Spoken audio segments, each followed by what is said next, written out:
Maurizio Marcassa, presidente onorario dell'AICS. Torna al Galà della Danza, quali le novità?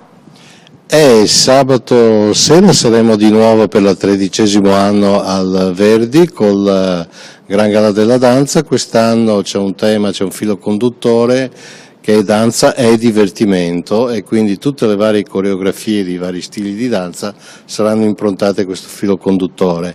Anche quest'anno abbiamo il pienone, perché sono 19 le scuole di danza tra Padova, fuori Padova e delle altre province che dopo una selezione partecipano a questo Galà della Danza.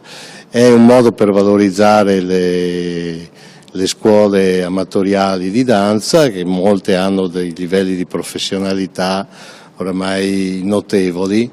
Il coordinamento, la coreografia, la direzione artistica è di Giuliana Martinello e Roberta Riccoboni, quindi ci vediamo al Verdi sabato sera.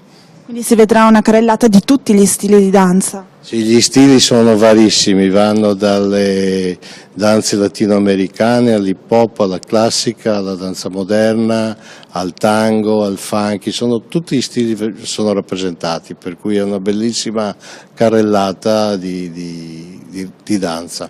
Quindi è uno spettacolo destinato anche ai più piccoli, a persone di tutte le fasce d'età. Beh certo, tanto è vero che i dati della biglietteria ci danno che vengono le famiglie, portano i loro figli, fanno vedere anche, è un modo anche per promuovere la danza, quindi è aperta a tutti.